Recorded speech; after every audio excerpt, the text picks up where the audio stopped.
it up on social. Cool. Hello. Hello. Hi. Hello. Hello, hello. Hello. Thank you so much for being here. Yeah, absolutely. We are just doing our getting all the little things ready. Yeah, no problem. Just wanted to make sure everyone could see and hear me. I can hear your you. audio sounds Your great. audio sounds really good. Cool. Y'all can hear me? I can hear you. Yes. Hello. Yes, we can hear you too. Woo. All right. And is it Cassandra or Cassandra? I want to make sure I say that right. The sharp A, Cassandra. Cassandra. Okay, great. I'm reading Cassandra Peterson's memoir right now, and when she breaks down the pronunciation of her name, it really threw me. Of course. And I'm like inclined to be like, no, that's wrong, but I'm not gonna tell Elvira she's wrong. You're in despair. No, Honestly, yeah. like I I'm probably wrong. Who knows? Like, If I ever have to email somebody that's a non-Y Jason, I have cognitive dissonance. I'm like, your name's wrong. Of course. Oh, wait, my name's weird. Hang on, let me close this window. Right, and then I will click the live button when everyone's There ready. we go.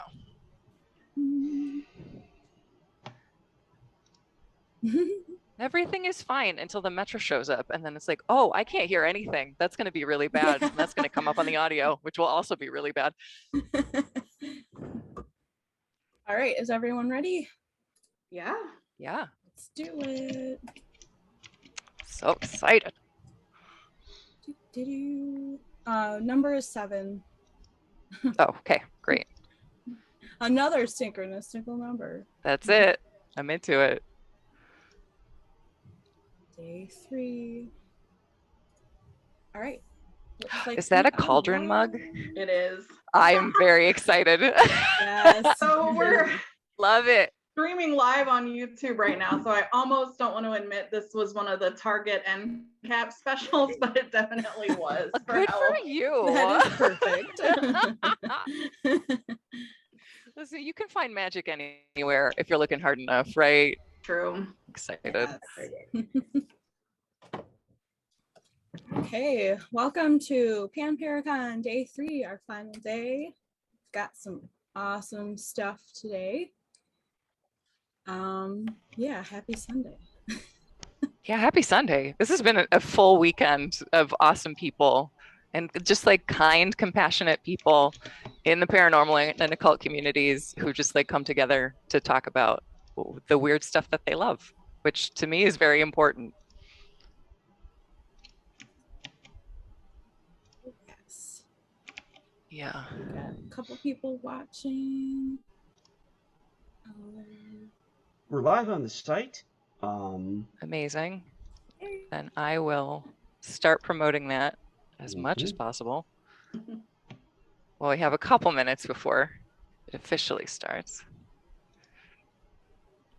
Yeah. Ooh, I need more caffeine. I was like, oh my goodness. Never enough.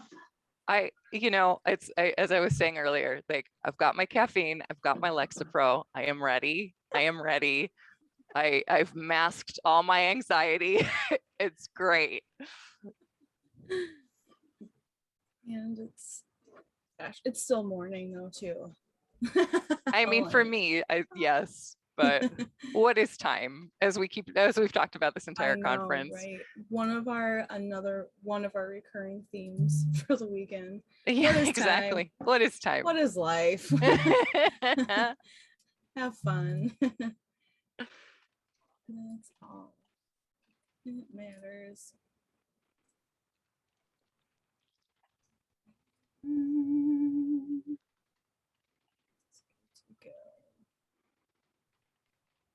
And we're getting more people in. Okay, great. Very excited. Good morning. Good morning, everyone.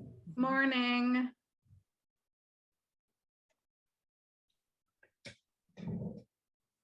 All right, so starting with divination today.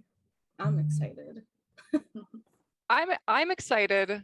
So as this panel idea started evolving, and I was able to get Cassandra and Izzy. I kind of love the fact that I could talk about like joy in the tarot. That was really my motivation for helping create this conference was, having a space for, like I said, joy from diverse walks of life. Like so much of the paranormal and the paranormal community and the occult community is misogynistic and anti-trans and anti-queer and racist, and it not necessarily overtly so, although sometimes, and then sometimes very coded in the language that they use. Like there's a film out right now that's trying to get funded and they're talking about the globalist Romans. It's like, we all know what you're talking about, friends. Like, and like, again, the paranormal spaces, weird spaces, occult spaces, to me, that's for everyone. And especially reading through Queering the Tarot, and Cassandra, hearing you talk about like queering spaces and radicalizing spaces. Because again, I study, my minor was women's and gender studies. I worked in the women's and gender studies department at DePaul. Like queering things, radicalizing things has been part of my lexicon for 20 years. And so bringing that discussion to, as I said to the both of you, like I have a list of questions, whichever way you want to take this, as political, as apolitical, as metaphysical, as mundane as you want. Like I'm just very excited to talk to the both of you. So like I'm willing to follow wherever you want to lead. I guess since it is 11, I guess I'll do like proper introductions for the two of you. So Izzy, Isabella Rotman, aside from being a friend of mine, is also an incredible artist. She's created the, yeah, tough. You're gonna get me telling you how awesome you are. You can turn off your camera if it's too cringy for you. She's created the This Might Hurt Tarot, which I have in front of me and I use regularly. Yeah, that's it. Yeah, that's the one. I encourage you all, I'm not just shilling for my friend, I encourage you all to purchase this tarot deck. As soon as I started working with it, I felt a connection to it. And not just because I know so many of the people who were included in that deck. You also partially inspired it. I mean, you were one of the first people that got me into tarot, one of the first people that read for me that in a way that resonated, and yeah. I'm honored. I'm gonna cry now. The fact that I could be any way involved in the creation of this like truly magical piece is and half your friends are in it. Right. Exactly. It's a true honor for me. Izzy is also a cartoonist and artist and has written various guides to consent for teenagers and like zines about safe sex and also like foraging. I have many of them. Like just an incredible artist. Thanks, Vanessa. Of course. Cassandra is a tarotist, a theater writer, a writer. They have written 2 books, Queering the Tarot and Queering Your Craft. They are a radical activist, which again is very important. I think it's important to have these discussions in these spaces and expose people to these ideas, especially since so much of the paranormal can be shockingly narrow-minded for people who believe in fairies and witchcraft and Bigfoot and UFOs, that they have trouble with anything outside the gender binary. And just a note before we get started. So Cassandra, in Queering the Tarot, you use the acronym LGBTQQIP2SA+, which stands for lesbian, gay, bisexual, transgender, queer, questioning, intersex, pansexual, two-spirit, asexual, and anyone else who identifies as not straight, not cisgender, or both. Your shorthand in the book is queer. When I use queer, I am referring to that longer acronym. Right. Again, I want this to be as inclusive as a conversation as possible. I don't want anybody to feel like their identity is being erased, but we are exploring all genders and gender identities and sexualities and relationships here. Like all are welcome. So, so yeah, I guess to get started, I would love to hear both of you talk about your journey to the tarot. So I don't know which one of you wants to get started, who's chomping at the bit. Why don't you go first? I know that you were involved in tarot before I was, so I'd love to hear your journey. Yeah, so I'm it's wild. I'm 36 now, and I started in some form with tarot when I was 18, which means at this point it's been literally my whole adult life and literally half of my entire life. So that's pretty cool. Yeah. And then thinking about the origins of it, it's wild just because I feel like I've been like 15 different people since then. But I grew up primarily in South Carolina. We moved there when I was very young. And I was at a very small Baptist college in North Carolina. And I was really struggling. I was struggling in part because I was in the closet, and in part because of trauma. A lot happened to me that year that was really, truly horrible. And some of it I'm still in therapy for.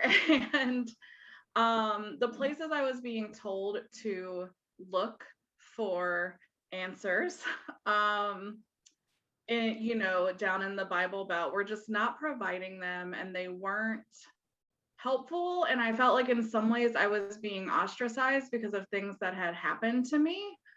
Like purity culture is really big down there, and I do feel like there was a lot of victim blaming because of some stuff, and that was really hard. And so I almost had two lives. I had those friends, but then I also had my theater friends. I was a theater major, and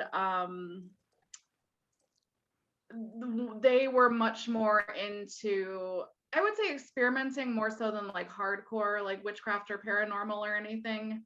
And then one night, almost as a joke, someone handed me a deck and was like, "You're psychic, you read these." And I had never even held a tarot deck before, and I had never called myself psychic. So that whole experience really freaked me out. And I was like, I was just like, "I'm what now? You want me to what now?" And I was like, really? And they're like, "Yeah, you're always telling us what's going to happen right before it does." And that was just always something I did and didn't think about it. Writing that down. Yeah. Like someone, and it was little things because we were like 18-year-old, but they would be like, "Oh, I studied so long for the test," and I'd be like, "I didn't. That test is going to get canceled." And then sure enough, it would be canceled, and they were like, what? And so yeah, but anyway, I say all that to say I felt something when I touched the cards.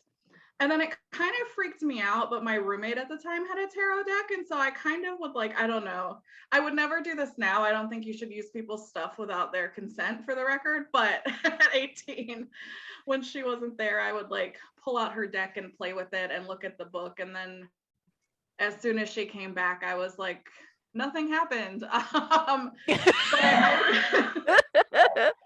really started finding, I wouldn't say I found a lot of the answers I was looking for, but I found a lot of the comfort I was looking for.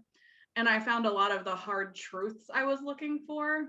And then if I'm being honest, I also wanted something to do or to look at or to think about that was not my studies, that was not all of the horrible things that had happened to me. And that was not the stuff I felt like I was hiding or lying to people about. Like my gender and sexuality. And I don't know, so part of it was like this huge healing, like transformational thing for me, and it was also something fun to do that wasn't school or trauma processing. Right. You know, it was sometimes trauma processing. Well, yeah. Yeah, exactly. It kind of is trauma processing, though. Yeah, it is. It wasn't deeply always. So. Yeah. And you know, it was also the hard truth that I needed at the time. Like, It was very, I think in the beginning, because I was hiding a lot from people close to me, the deck was almost very doomsday. It was very like, I was getting the Queen of Swords and the Tower all the time. And I was just like, yeah, a lot of the messages were like, the truth about everything is going to come out anyway. So you might as well, like, whatever, right.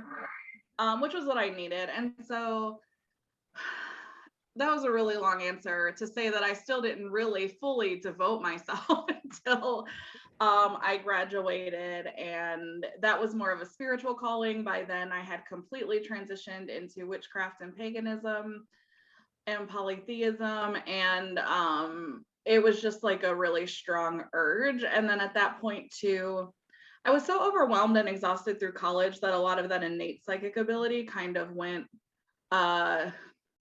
it just wasn't as present because I was just so exhausted all the time. I didn't have energy to think about what was for breakfast, let alone what was going to happen at breakfast. And so once I was out on my own a little bit, I was rested. I had like a flood of psychic activity and I wanted something to channel it through. And so that's when I really kind of devoted myself. And then one thing I always think is cool to talk about when we talk about tarot is it's actually a really good way. People are like, oh, I'm afraid it would unlock something, but for me, and I won't be able to put it down. For me, it was actually the opposite. And I was able to manage like day-to-day intuition because it was like my brain knew when we had the deck out, that was the time. Oh, that's great. To help put like boundaries around that. Yeah. Yeah. And otherwise they should let me live. I don't know who the they is in this capacity. My own brain, I don't know. Of course, yes. So that was really long. I promise all my answers won't be that long, but it was kind of a twisted journey to get me here. Of course. I mean, first of all, you two have the 2 hours, right? Like I said, I'm basically here to facilitate a space for the two of you to talk and to talk about your journeys and your work and all of that. So again, feel free to talk as much as possible, as much as you want. That space is yours. And just like a quick note, of course it took you a while to evolve in that journey. Like my mother is evangelical, and even today she's like I taught a class on tarot and creativity. She's like, are the cards demonic? I was like, no, Mom. Like it takes a lot to deconstruct all of that inside yourself before you can kind of be open to your natural gifts and like who you are. Yeah, when I even have chosen family in the South, like literal chosen family who like send me money on my birthday and stuff, and we literally just do not talk about my career. Like we just do not talk about it. Like sure, yeah. Yeah. And sure, I mean, they'll be like, oh, what are you up to? And then I tell them, and then they're like, okay.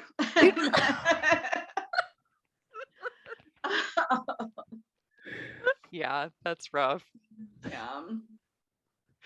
So Izzy, can we talk about your journey to the tarot? I feel like it isn't as like deep as it doesn't have to be. It's just we all have our journeys, right? Yeah. The right reason to read tarot is because you want to. Like right. Yes. Exactly. Yeah, so I started reading tarot. I mean, for a while I sort of had this idea about tarot that you really sort of had to essentially be a psychic to read tarot, and I didn't think that I was. And there were a few people in my life that I felt like, and Vanessa, you were one of them, were like, oh, maybe that person actually is a psychic though, and I'll let that person read tarot for me, but it's not like something I can do. But I was always interested in it, and I started doing other witchy activities with my dear friend, who I won't mention because we're on YouTube Live, I think. Yes, this will be saved too, unless the two of you are like, I haven't shared it with them, so I'm just going to say my friend. So perfect. And we were sort of on this journey together. We do full moon rituals on my roof and whatnot, and at a certain point, we've got tarot decks, and I think it was my birthday that I did my first reading, and I was like trying to do a Celtic cross, and I had no idea what was going on. It was just too much. I don't recommend anyone start with a Celtic cross the first reading that they do. I would not suggest a 10 card spread to just start. Right, or like 3. Three Exactly. cards is good. 3 is very Um, good. That's manageable. Yes. Great. I still prefer to start with 3, but so I'm a visual artist. I draw and I'm an illustrator, and I started getting really interested in the imagery of tarot because it's absolutely incredible. Like the symbolism and the repetitive use of symbolism in different cards that mean the same thing, and all these layers of meaning. And I've always been a person who learns by like doing a little project about it, like I'm in school.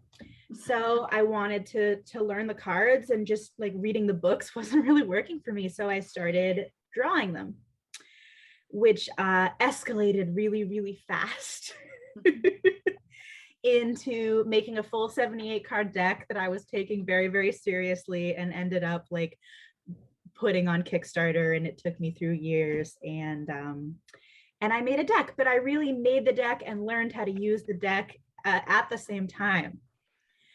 So yeah, I mean, by the end of it, I feel very good about reading for myself and other people, and I love it. And I feel like I really know the cards because that is how I learned. But I think sometimes people think because I made a deck that my experience with tarot has been like longer than it actually has. Yes. Because they were happening at the same time. Right. Yeah. Right. So yeah, so I started at the time, like a lot of illustrators and cartoonists have been drawing tarot imagery because it's so rich and incredible. Mhm. And I had noticed that in a lot of decks, like the artist would start with the major arcana, and then they would get better at drawing. Right, they got a rhythm for it. Right. Yeah. And the final result, it was like the major arcana cards were the least interesting in the deck. Because they did them first and then improved. So I started with the minors. I pulled a card to see what I would draw first, and it was the Ace of Cups, which felt so good because it was like, oh, an emotional opportunity, and that's what this project's going to be for me. How auspicious. I love it. Isn't that cool? It really is. Yeah, it really is special what happens. And so yeah, so I drew the suit of cups, and then I went through one suit at a time through the minors. And then did the majors last, and put it on Kickstarter. It came out officially October 2019. And so I've been self-publishing and reprinting the deck since then. Haven't done another Kickstarter, just using funds from selling the deck. And it's really been huge for me. And it's just amazing to see other people's readings with the deck. I mean, Cassandra included, and maybe especially.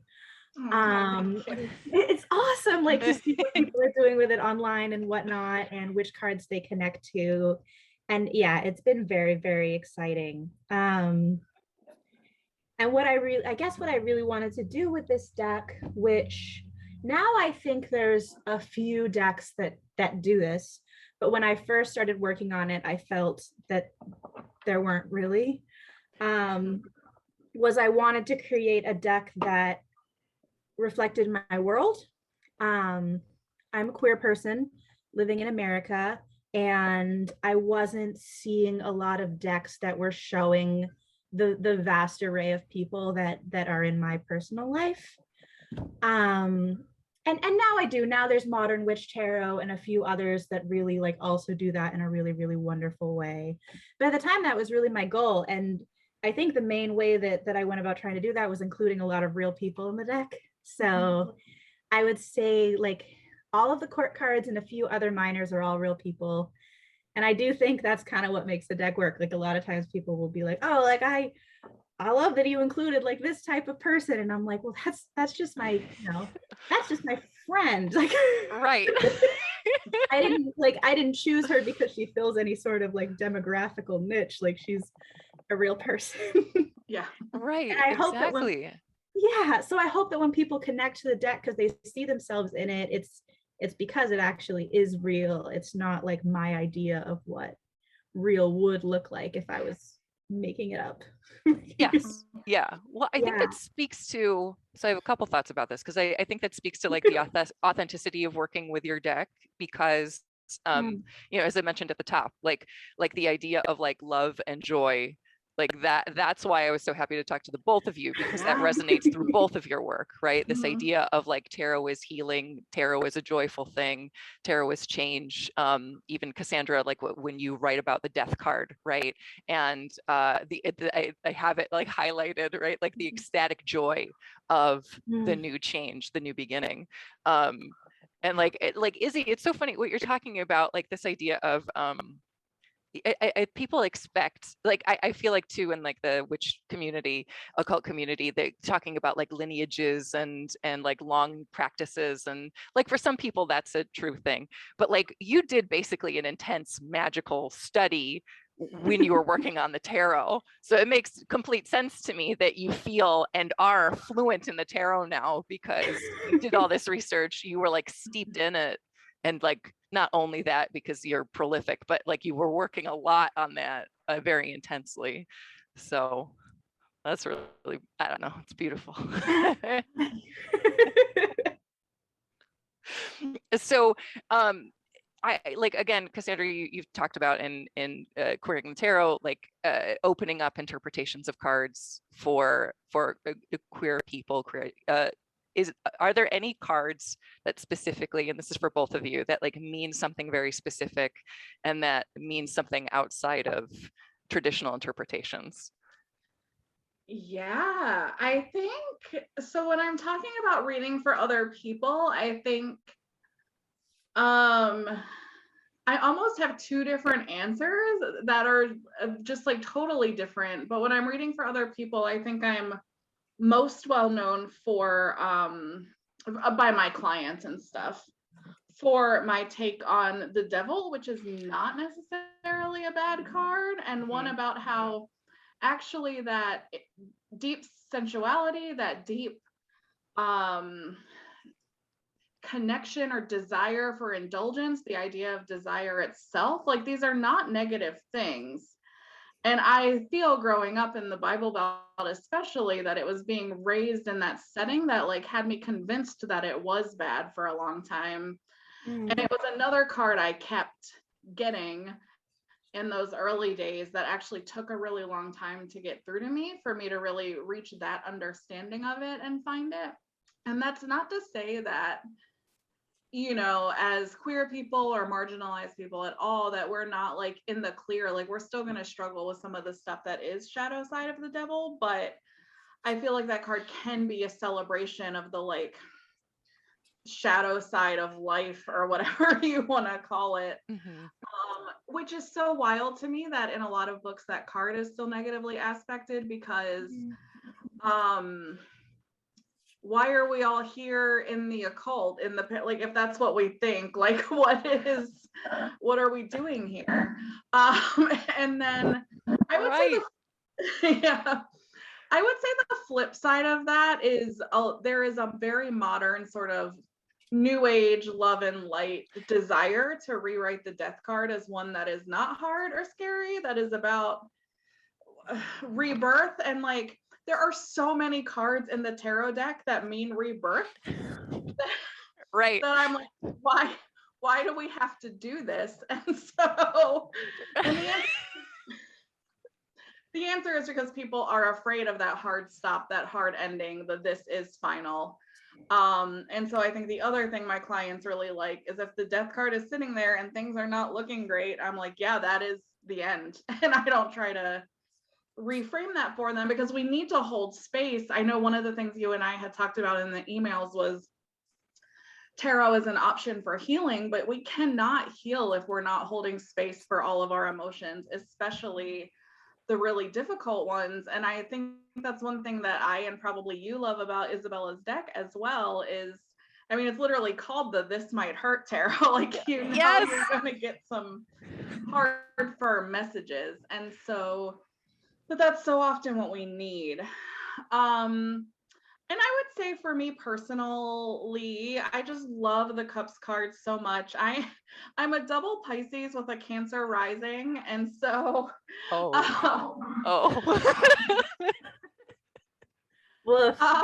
right. So many feelings. It is. Well, it is, and it doesn't help that like my Mars and Venus are both Aries, and so I get like very fired up about my feeling. I'm like, I'm like, it's like hard for me to come down and ground at the end of the day if like literally anything has happened. It's like we all have our ongoing, you know, struggles in our practice, but mine is not flying off the handle and then crying because I yelled at someone. But it's a real struggle. It's a real problem. But so I say all of that to say, with that, and then also I will often say that I'm non-binary or genderqueer just to like make it easier for people, but my gender is really fluid, and I think those Cups court cards walk me through that so beautifully, especially when you do the work with a deck to sort of take ideas of gender out of them, and they instead just, I don't know, I love just putting them in a circle and just kind of seeing where that goes, and exploring that sort of with those cards. And so those are ones that are really personal to me. And then with all of my trauma and everything too, it's compounded with the fact that like I know that I can very much be that very like very sensitive King of Cups, whatever. And so I feel like my ongoing goal is actually to, at my full evolution, hit that Page of Cups and be in that space kind of all the time again, since I didn't really get that growing up. And so those are ones that are really personal to me. And I don't necessarily read that way for clients unless they need that. But for me, that's sort of the ones. That's beautiful. Thank you. You're welcome. Yeah, I find that I also, I mean, I don't have tarot clients the way that you do, and I'm not a professional tarot reader, but for a long time I've been reading for friends, and recently I started reading for charitable donations at the local farm stand,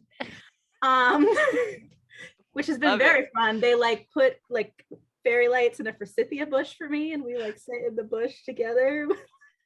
That sounds amazing. It's pretty cool, to be honest. Yeah. And we raised a little bit of money. It was nice. So good. But I have found in my limited experience reading for other people that yes, I do like you were saying, Cassandra, like have certain cards that mean certain things to me. But then when I'm reading for other people, it doesn't usually feel right to have it mean that thing for the right. And then you kind of revert back to your more general idea of the card, right? Yeah. Yeah. So there's a lot of things like that. Like Vanessa, do you mind if I share what you told me about the Hierophant card? Oh, you go right ahead. Yeah, of course. So the where did I put it? Oh, the Hierophant card. This is my Hierophant card. This is a card I struggled with when I was learning and drawing, so this happened at the same time. And I remember like reading all the things about how it's, you know, organized religion and more broadly like organized things, and I was like, I don't really care. And then a little bit about like following a path that's been laid before, and sometimes there's a lot of benefit to like following a path that already exists, and like people have done it over and over, maybe because it's a cool thing to do and it worked. And I was like, okay, that's more interesting, but I'm still like, this is going to come up for me and I'm going to just be like, oh, I don't And I remember talking to Vanessa about it, and you said that when the Hierophant card comes up for you, it means a thing that cannot be changed. And I was like, oh, there it is. That's how I read this card. This is awesome. Yeah.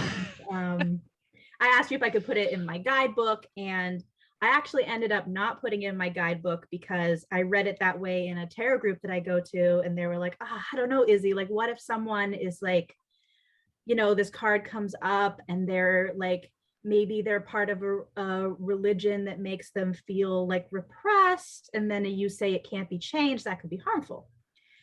I was like, okay. So then that became a card where it was like, okay, this is how I read it for me, because I love it and Vanessa said it and it felt right, but I'm not going to put that in the guidebook. Yeah. And so I do kind of love that sort of like, okay, this is a special thing the card reads for me, and then that's not how I'm going to read it for everyone. And I think that's my favorite of that. Yeah. Cool. Thank you for saying that. Of You're course. welcome. Vanessa, never mind. Listen, it's thanks and joy for all of us. Again, I'm like filled with so much excitement right now to talk to the both of you about tarot. Yeah, this is very fun. This is so good. And a few other like alternate meanings sort of came out for me in my card, where one of the goals of my deck was to remove all or most references to Christianity, because I'm not Christian. So like the Judgment card was really hard, because the Judgment card is essentially the rapture, and this idea of what, you know, how you are judged upon your death. And I ended up going with Anubis weighing the feather of truth against a dead soul's heart, which in you know, is the Egyptian belief that is what happens to like judge if you go into the afterlife or not, whatnot. And we have these like little souls behind him that are doing various things that contribute to the weight of the heart. So in my head now, this card became very much like, if you were to die today, if you believe in a greater power, do you like what they're seeing in you? And if you don't believe in a greater power, do you like what you're seeing in you looking back? And that's sort of my shorthand for the Judgment card now, is like, okay, it comes up like, are you happy where you're at if it all ended now? And how do you want to change it? Yeah. Which I think is really close to the traditional meaning, but hopefully getting there in a way that's not so Christian. Yeah. I love that. I read that card too a lot with sort of, that's like, you put it in better words. A lot of times if a client gets that, I don't know, I'll be like, are you living up to the ideals that you set? Like, that are you living up to your values? I think especially we touched on activism too, and I think that's sometimes a call out, like, are you really doing anything this week? Exactly. Like you tell people you are. So yeah, but you put it in much prettier, more concise words. Well, yeah. And I never would have if I hadn't had to write a guidebook. For sure. Right. Yeah. You get really clear about what all the tarot cards mean to you and in general when you have to like write it out for somebody else. Yeah. Right.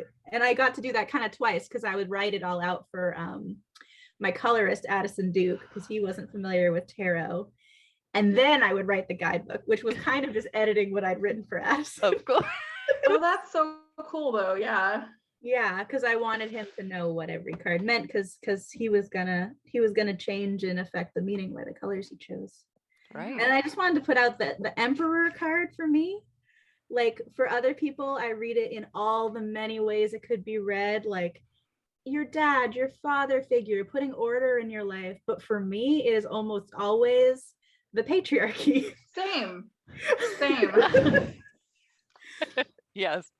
And I actually will read it for other people, because what I'll say is like, I feel like there are systems in place that aren't serving you.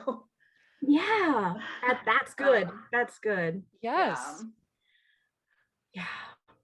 I love it. Well, and again, I think that like speaks to the power of like the kind of the radical aspect of tarot, like when people who are marginalized reclaim a thing and then redefine what this means. Because Cassandra, you mentioned the devil, and in your book too, you talk about like, okay, what really is the devil? And is that like the repressive systems out there that have taught us that we are bad for who we are? Yeah. Or right, exactly.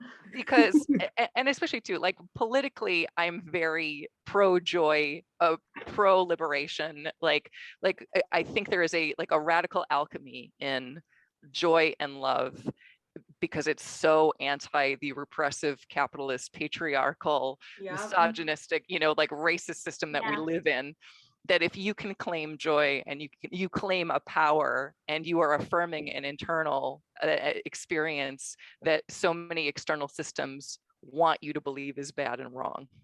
Yeah. So that's another thing. Again, so happy to talk to the both of you, because there is that like alchemical power in the work that both of you are doing in general, but also specifically with tarot. Thank you. Of course. Again, I have been looking forward to this so much. I'm so glad to be talking with the both of you.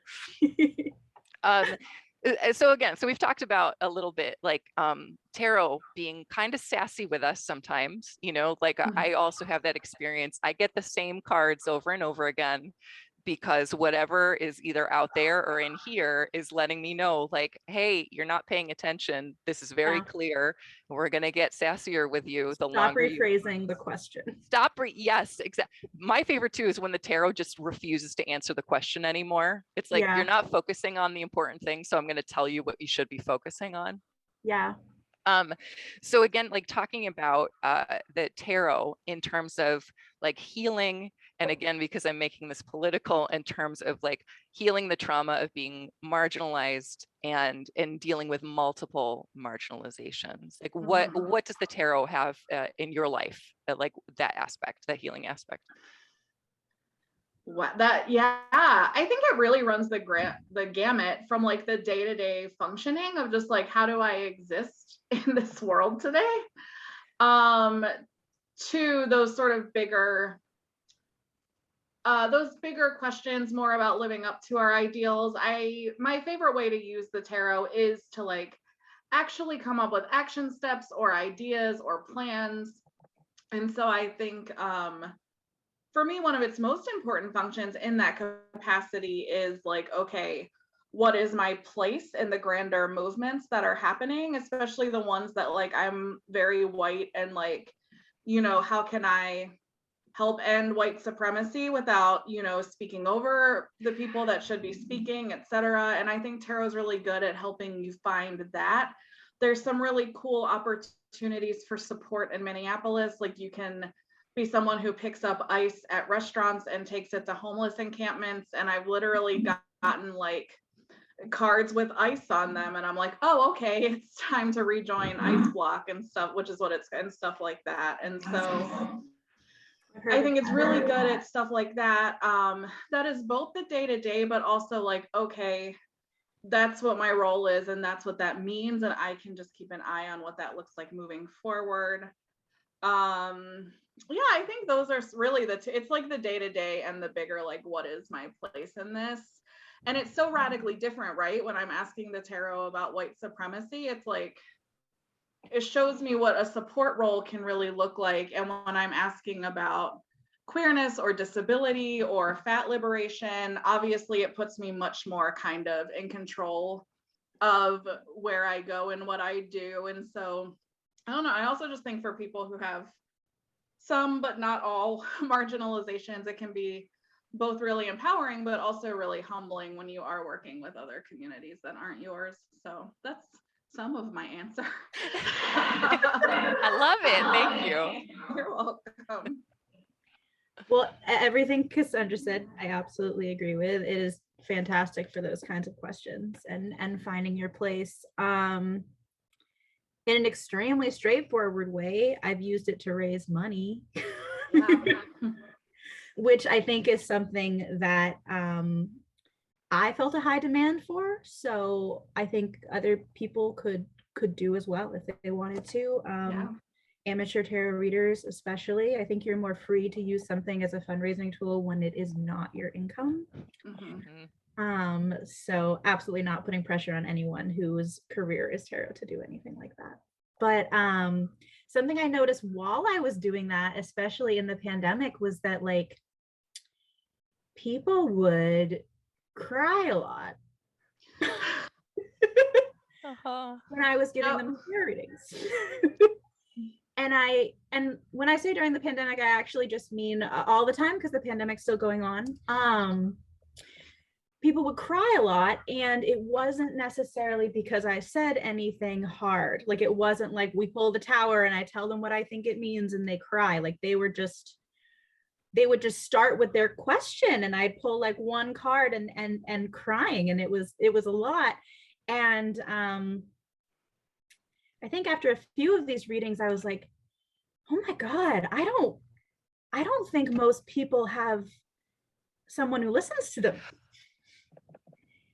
I think Yeah. I think a lot of these people are crying simply because there's a human being listening to them talk about what they're going through. And that's it. Yes. And the tarot cards don't even necessarily need to be there. That's just kind of our excuse for me to listen to a stranger and go through it. So I really think that's the most powerful thing that I've gotten out of it so far, with reading for other people, I really don't think most people have someone who listens to them.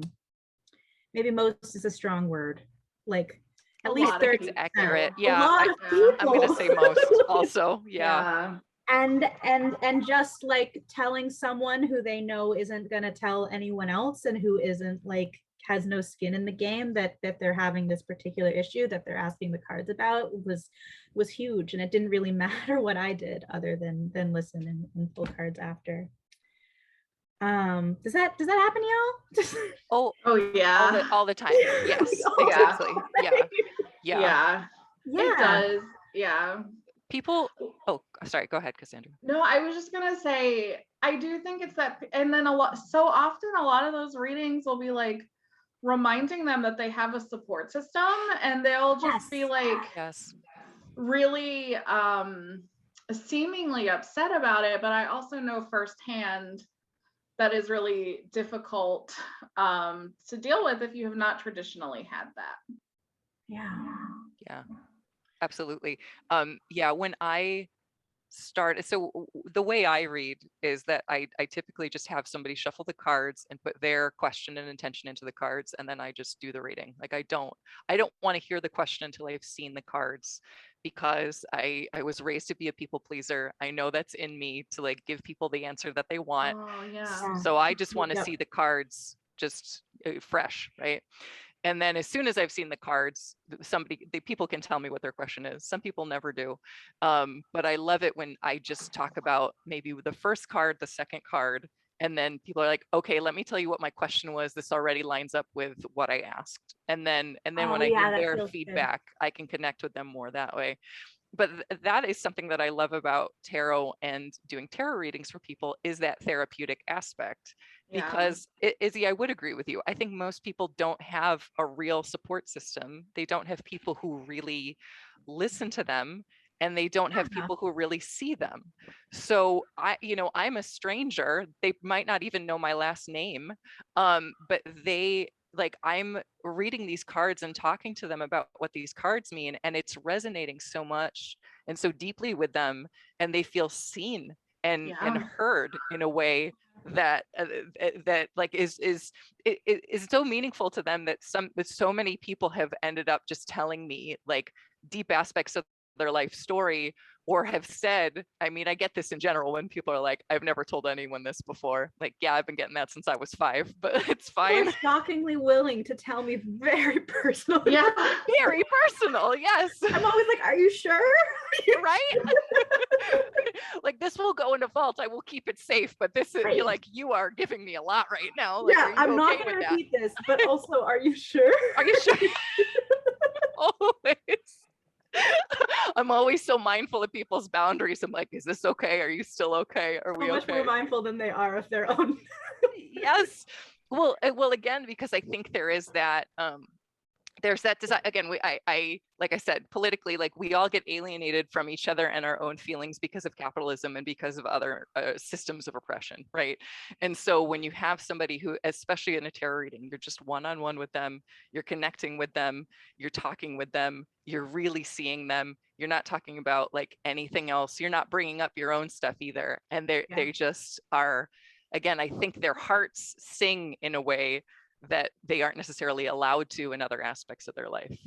I see that too. Again, I make chainmail. I teach chain, and I have for the past 14 years. Cool, at and this Google point. It immediately.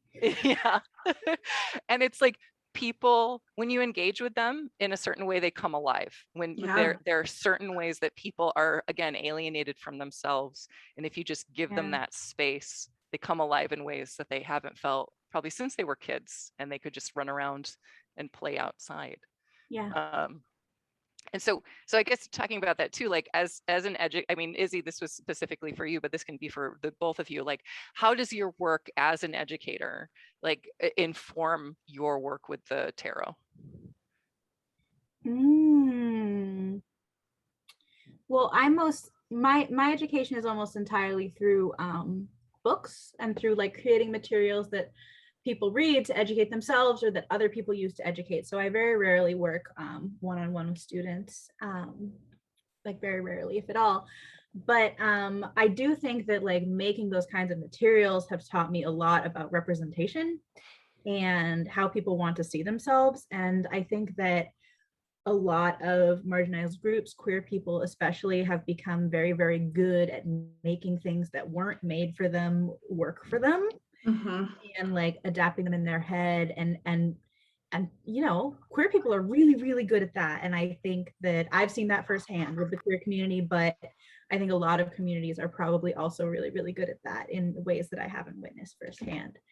But what I've learned with creating educational materials is there's power to literally just putting representation there, and that people really appreciate that. And maybe when you see it, you realize that you're kind of tired of making things that weren't necessarily made for you work for you. And it's just nice to not have to do that work.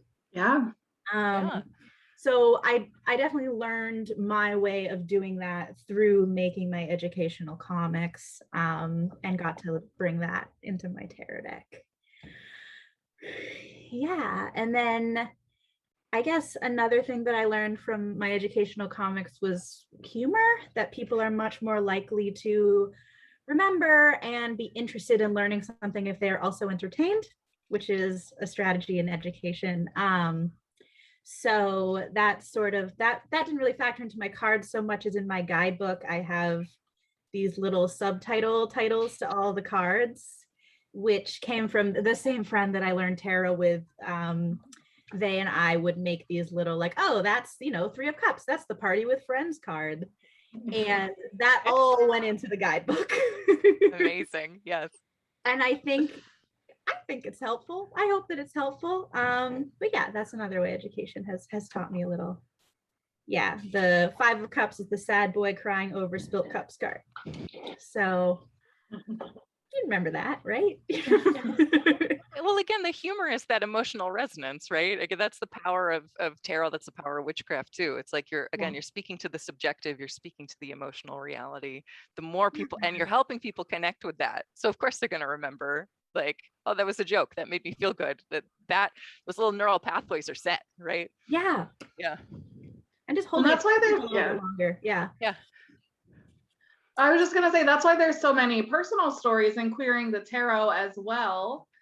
My goal with that book, sort of similar to what Isabella was saying, what it was not necessarily for people to walk away from queering the tarot or queering your craft being like, okay, this is how you should do this as queer people, but to be like, oh, these are some of the ways that you can crack it open and make it yours as queer people, by showing like, okay, I got here because of what happened to me.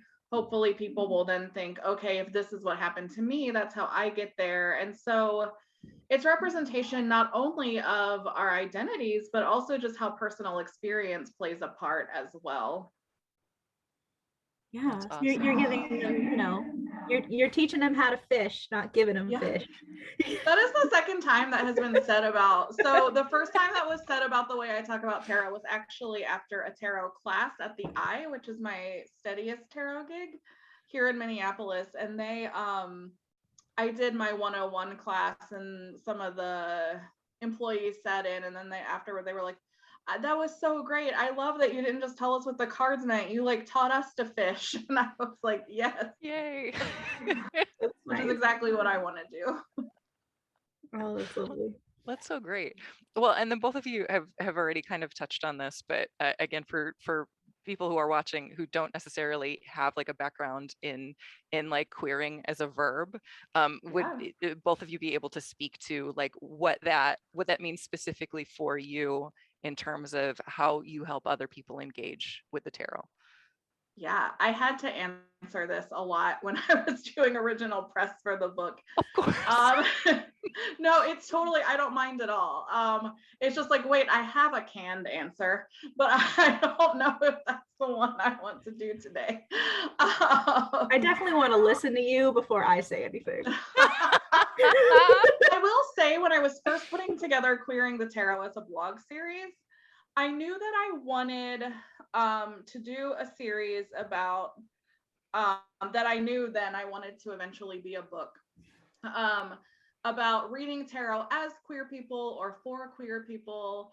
But I wanted, I don't think I've ever admitted this out loud in a press thing like this, but like, I also wanted people to know that I'm smart, and like, and I wanted a title that was gonna be like, oh, that might be like queer theory, which so much of it is rooted in.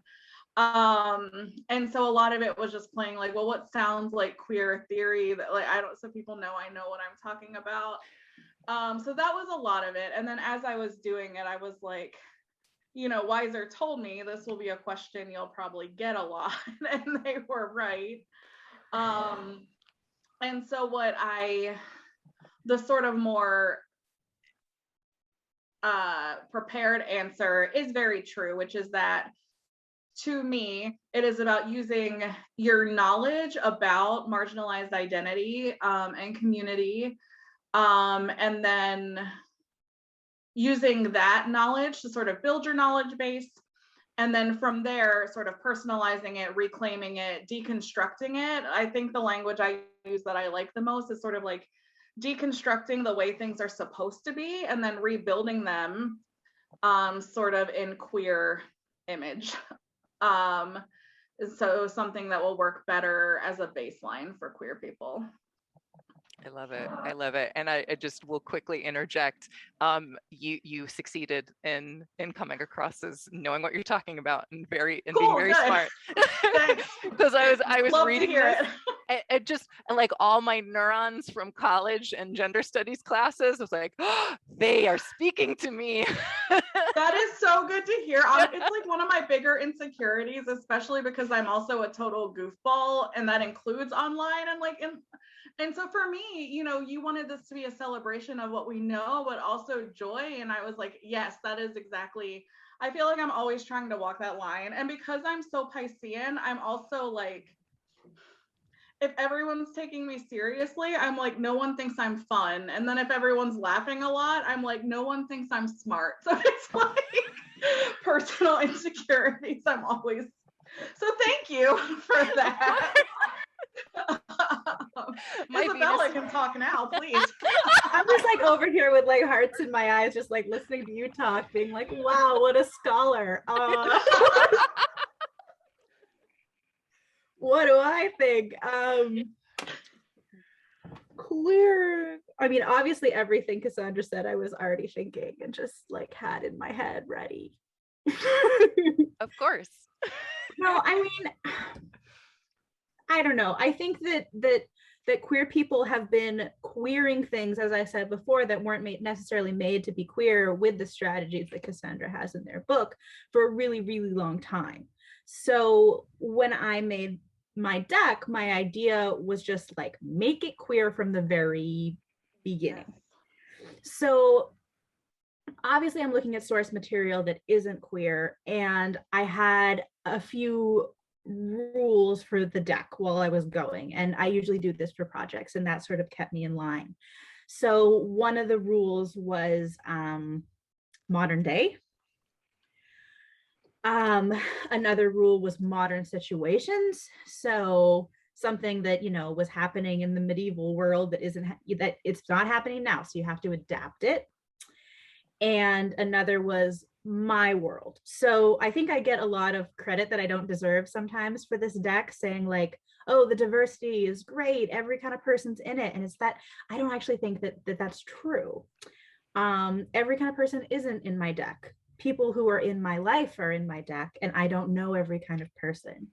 And I would have felt pretty weird about putting a character in my deck that had no relation really to a person that I had ever met, like am I going to put like a Native American person in like ceremonial garb in my deck because that person exists? It's like that would have felt really icky because I don't know that person, and it would have felt very disrespectful because those people do exist and I don't really get to tell their story. Not that drawing a portrait of someone in a card is telling their story, but close enough for me to be like, it's not my lane. Yes. Right. You don't want to appropriate. I don't want to appropriate. I don't want to talk about things that I have zero connection to. Right. So the basic guiding principle was just like, it's my world. I'm drawing a loving portrait of my world. And I didn't really approach it being like, I'm going to make this queer. I'm just queer. And a lot of my friends are queer. So it all just came naturally. So that whole process of like deconstructing and building back up in a queer image, that all kind of happened, but it wasn't necessary. I was trying not to think about it along those lines exactly. And I think it's really interesting that people call my deck a queer deck, and I like that. And there's actually only one card in the deck that's like objectively gay. And there's lots of cards that are portraits of genderqueer people, portraits of non-binary people, portraits of queer people, but there's one card that's like two men being romantic, and that's the only one that's really objectively gay. And I like that the queerness is still shining through and that people are getting it, even though it's not like, hey, this is the rainbow deck, this is the gay deck, everyone in it is gay, and you see them kissing.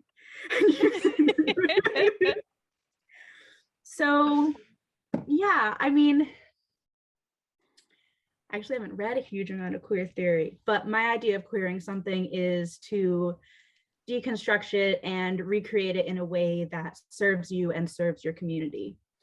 Yeah, that's beautiful. Yeah, I love that. I was also looking for Two of Cups, which yes, yes. I was also the undeniably gay one. Yeah, exactly. I was also going to say too, when you were like, I'm queer, so it's a queer deck, like that really is a lot of my personal, and that's like speaking to my personal values. When I was doing press for both of these books, Queering the Tarot and Queering Your Craft, if people were like, how do you want this book to change things? My only real answer was like, I think it's imperative that there are more BIPOC, that there are more queer people, more disabled people, more fat people who will like acknowledge that that's a big part of their identity and who they are, writing these books and putting them forward. But that means that publishers have to get on board with that plan. And right. So, but I was like, I don't want white, able-bodied, cishet people to change the way they write about tarot. I want to open the doors to other marginalized people to also get their book deals or their deck production deals or whatever it is. I'm much, much more interested in that. And I think that you end up with these really queer decks like Isabella's that people really see themselves in, that are not beating you over the head with it. Like my roommate and I joke about that meme that's like, I don't always want everything to be about my sexuality. And then it's the guy being like, move, I'm gay. Yeah. But in the end, in our day-to-day life, we don't actually like, that's not how you talk. Like you talk, it's who you are. Yeah. And so. Right, exactly. And that's what I want more of. Yeah. Right, like space for people to just be who they are. Again, just you're living your life, you're informed by your life, you're informed by your surroundings and your community. And again, like to Izzy's point, like you're not tokenizing somebody. Like this is a specific, authentic, lived experience. And and again, I think that like things that come from joy and things that come from love resonate with other people. I think that's why so many people say that they see themselves in the deck, even if they are not specifically represented in it, because there is that energy. Again, like my Venus and Mars are in Pisces, so I get kind of soft sometimes, but just this idea of like, that's people, when people know when they are welcome, right? And that's another reason why I like my goal in creating this space. Like everybody is living their lives, and living your life is hard enough, especially if you're dealing with any kind of marginalization or multiple marginalized identities. And what can we do to help foster spaces where people can just be who they are, tokenized, not just kind of fetishizing people's trauma and pain, right? What is your joy? What is your experience of love in these marginalized identities, in these liminal spaces? And how can we talk about that more? I don't know. Again, I think there's power in it. And like, to your point, Cassandra, like, publishers need to get on board with the fact that there are people, there's so many diverse voices, and they deserve book deals, and they deserve to have their decks published. And absolutely. Well, and they sell. I'm shocked every year when those like entertainment media reports come out that are like, it turns out the highest rated shows are Black led or have these substantial queer characters. And I'm never surprised at the report. I'm surprised that at this point, other people are surprised enough by the report that it warrants multiple media pieces. Right. What is that joke that like there aren't a lot of lesbian bars because lesbians don't spend a lot of money at bars, they spend it at bookstores? Right. And it's like, well, maybe we should give queer women and non-binary people book deals then. Right. Right, exactly. Yes. Spent. Well, that too, because like, I see this a lot, and thankfully I've found a group of people who are incredibly welcoming and inclusive and kind and open-hearted. But there's so much in the paranormal community, as I mentioned at the top, like this bigotry. And then there's also this part of the community that is scared to call it out because they don't want to lose bigot bucks, right? Yeah. It's like, yeah, but you're alienating. Like again, capitalism is gross and destructive, but we all have to make money to live, unfortunately, right? You are alienating all these people who want representation, want to be able to read books that reflect their experience, because you're scared of losing money from people who are intolerant and hateful. Like, what are you really doing? Again, the variety of life that's lived, and people want to see themselves, and people want to feel a connection. They want to feel emotionally resonant with something, which is why they cry during tarot readings, because they're like, oh, somebody finally sees me for who I am. I don't want to like get I don't want to like tell too many of my tricks to get through capitalism, but customer bases are self-selecting. Yes. You're like, okay, so you're afraid of losing your customer base, but if you just were a different way, you would have a different one that aligns with your values more. Yes.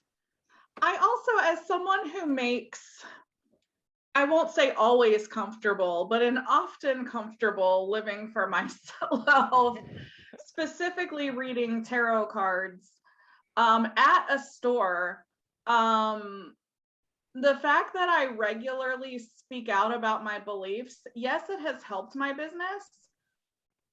It has not hurt there are people who you would not think would come to me for a reading, but I am good at what I do, so they do. If you're afraid of speaking out, my super unpopular jerk opinion is that maybe you're not good enough to sustain a controversy or to sustain a client base for a controversy. Because I haven't been affected, and I am extremely wear Black Lives Matter t-shirts to work. I'm in love. This is awesome. Amazing. That is probably the most controversial take anyone will hear me say live ever. I don't know. I had a weird couple of months where I just sometimes all bets are off. Well, okay, before we move off the subject, I do just want to say, while I wholeheartedly agree that publishers and editors need to be publishing more books and decks by marginalized authors and creators, self-publishing is where it's at. Self-publishing is awesome. My deck is not published. I did it through Kickstarter, and now I just do it myself. It's a huge amount of work, and I kind of want it to be published now. So if any publishers are listening, maybe ignore me. But shoot me a message after this. I said, shoot me a message after this. Okay. I can at least introduce you to people. Cool. So yeah, it's a huge amount of work. I don't work there. If I it goes can't do well, it. then it's so much work. But Yeah. in the comics industry also, which I'm a big part of, self-publishing is totally accepted. It's a huge part of the community and it's awesome. And in tarot deck creation, self-publishing is a really big thing too. So I just don't want any aspiring creators out there to think that they need the attention of a publisher or editor to make what they make. You can absolutely just start making it, maybe post it on Instagram, and then you'll probably, by the time you're done 2 or 3 years later, have enough people to crowdfund it. No, it's true. And I think for decks especially, but some books too, it really is the way to go. Yeah. I know it's Um, much harder with prose books and novels. It really but is, yeah. Your book was started as a blog, It so was. we saw how well that went. Yeah. Very well. Yeah. Yeah. Well, that's a good point too. Again, my more radical kind of sensibilities, like looking for validation in systems, like capitalist systems of oppression, isn't necessarily like a mark of validation for your work. To your point, Cassandra, Right. if you're doing good enough work, people will notice. If you are doing authentic work, people will notice. It will resonate with them. You will be successful, right? Yeah. You don't have to feel like, again, I ran a full-time chainmail business for 7 years, right? Like that was all I did, and enough people resonated with my work that I was able to sustain myself on that. Like it just do good work, and you will find your community, and your community will, like, again, the love that you get from your community, that resonance, that support, like that's more important than a book deal with an official publisher. That, like, that's not a source of validation or meaning, you know. It's not. I will say though that for people with lack of access to a lot of things, and including there are even a lot of class barriers to starting a successful Instagram or something like that. If you, a lot of times you don't get that notice if it doesn't look sleek and professional, and if you're working 40 hours or even 20 hours a week at a job that is miserable and you just don't have the energy, like it's still really difficult. Like, I don't want anyone listening to be like, well, if I can't do it, then I'm not good at this. Like, that's not true. There are still barriers in play. I just do think with self-publishing and building a brand, there are less barriers in play, and you often get to kind of set your own rules and boundaries about people, which is sometimes worth the trade-off to bigger stuff. No one here is saying that it isn't hard, or that there aren't different barriers depending on the privileges you do or don't have. But I guess all I really want to say is no one has to allow you to do it. You can do it. Right. Well, and I will say, permission. And I will say too, I got my first book deal in a really unusual way, in that because of the blog, I was approached by Wiser. That is not normally how it goes. And I was out there doing the work, putting it out there anyway. If I had waited for Wiser to magically learn who I am, like and didn't just go ahead and put these ideas out there, it wouldn't have happened. That's not, you know, if people do want the book deal, if they don't want to self-publish, that's not the only route you should take. I'll talk you through making a book proposal, but like, you should not plan for that. But it does, you know, it was me, and really showing up. I really, at Little Red Tarot especially, I was really active in the comment section, building community, answering questions, stuff like that, which made a really nice solid base when it was time for someone to think maybe I could sell this book. Yeah, of course. And just to reiterate, it's like everybody is on their own journey. Like whatever you want, whatever your goal is, whatever your dream is, I'm not discounting that in any way. I'm just saying that like everybody's path to whatever your version of success is, or your version of your dream or your goal, that's all valid. And again, like the magic of that journey is what's important for you.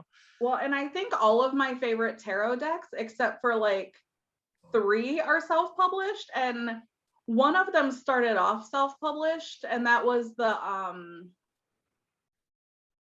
I'm blanking. Anyway, one of them. And I'd like to know your favorite tarot deck. I think it might be the Next World Tarot is maybe no longer self-published, but it was in the beginning. And then the other one is Tarot of the Divine, which Yoshi intended to self-publish, but then because that deck is magnificent. But because Yoshi was putting the work online, really, really doing the work, all the stuff that Isabella and Vanessa said, it did end up getting picked up. It's also just like unbelievably like it takes a like Cassandra's talking about this deck, which is incredible. Yoshi is also just a really, really fantastic queer creator, a really solid handle on the folklore and myth portrayed in the deck. I learned a lot. There's a book you can get with it that tells you all the stories, because I got the deck thinking I'm pretty well versed in myth and folklore, and then I got the deck and I was like, no, I'm not. But there's a book that goes along with it that you can buy extra that has all of the stories in it, which is a really nice addition, and I'm just glad I have it. Absolutely. Yeah. Well, yeah, also having that background, again, we're talking about like emotional resonance with things. Like things will be more meaningful to you if you can put them in that kind of context and know the full stories behind them. Yeah, I've seen the art from that deck, and the danger of always seeing like a new deck is like, oh no, I need to buy it. Well, yeah, but I say all that to say, like, of the 12 decks that I most often recommend to people, 3 of them are not self-published, and 2 of them started off that way, or that was the original plan. Right. So it's definitely a super, super valid option. Amazing. Well, and that too, it's like there's so much like the internet can be a cesspool in many ways, but there's been really? this. No, I'm just kidding. All right. I know you would be shocked to hear that. But there's this like incredible democratization where there are, through YouTube, through TikTok, through blogs, through Instagram. Like, again, so many of these have like corporate algorithms that we have to be mindful of. But there's this ability to reach audiences and reach people all over the world that you wouldn't necessarily have had access to even 20 years ago. So you can really find your tribe. That's a language. You can find your community. I was about to, yeah. I know. I was like, you can find your people everywhere. You can find them. And people who really resonate with you in terms of like what your you can find your juggalos. One of the co-organizers put that in there.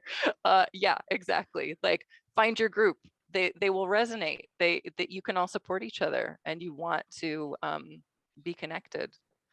So yeah, okay. So speaking about other decks, so what are the decks that like have resonated the most with you, I guess, on your journey of exploring the tarot?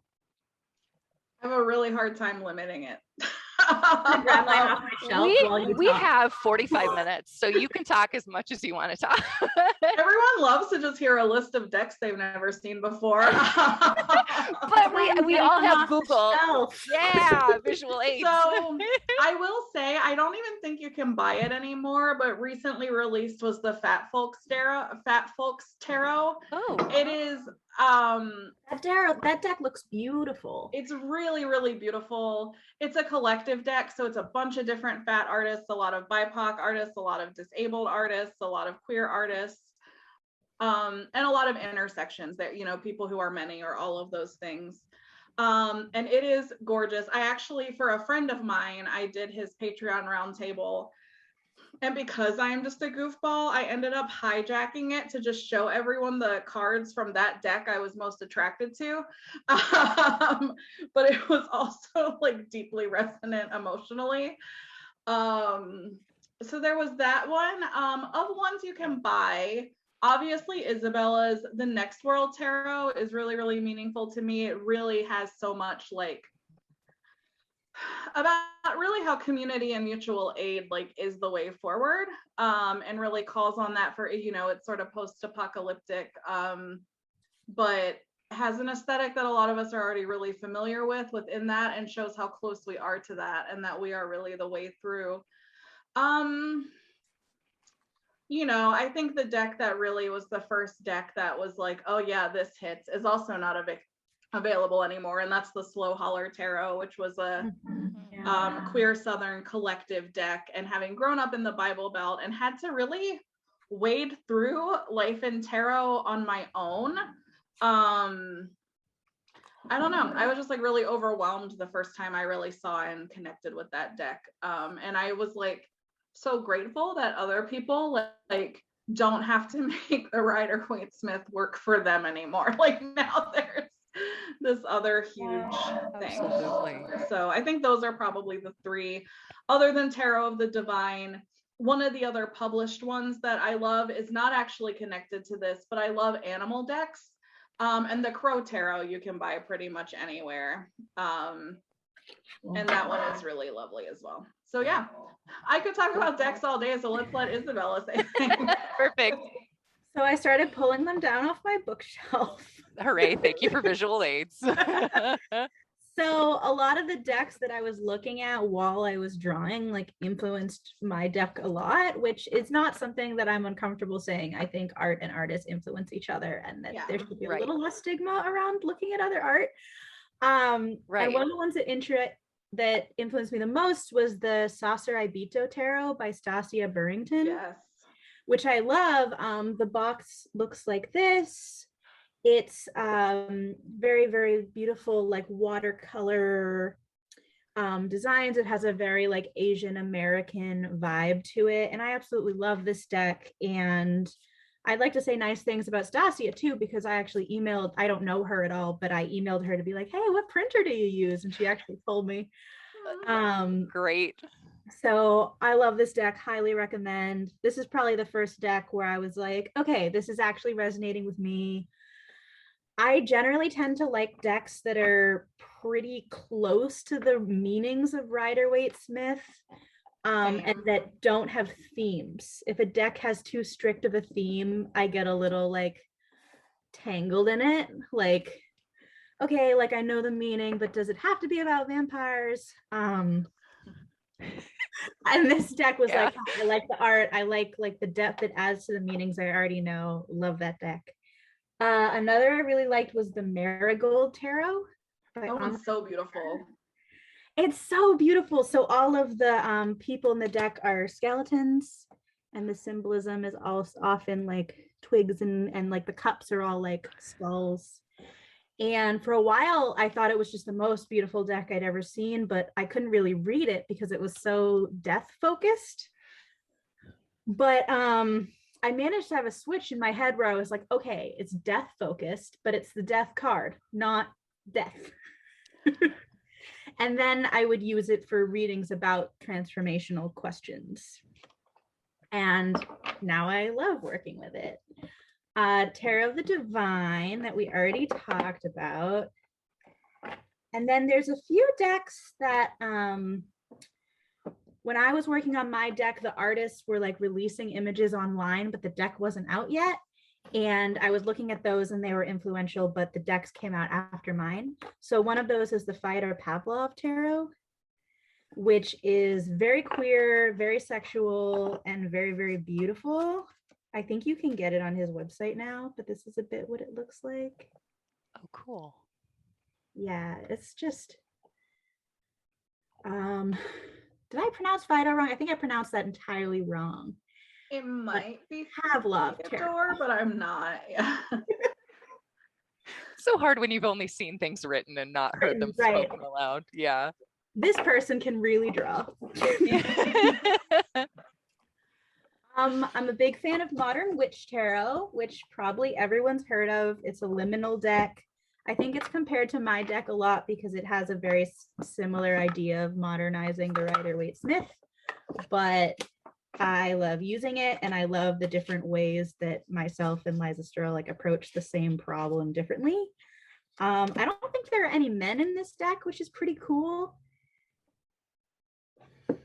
I mean, you can't know the gender of a person just by looking at a drawing of them, but it has that vibe.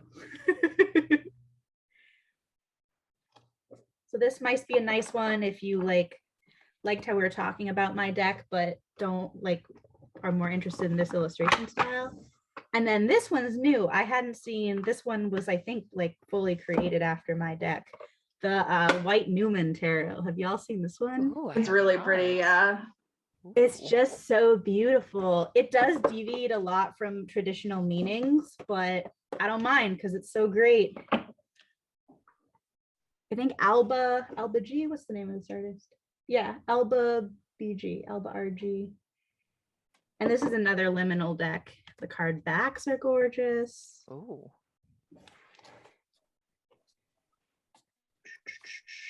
And this deck does something I really like, which is each suit has its own color scheme.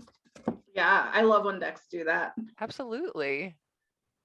Because then you can tell at a glance, like, which suit is dominating a reading. Right. It's also, when you teach tarot, it's also easier to like find your cards quickly. Of course. Yes. Looking Right. for theirs. Especially when they're 78 and you're like, I swear I know exactly what card I need to show you right now.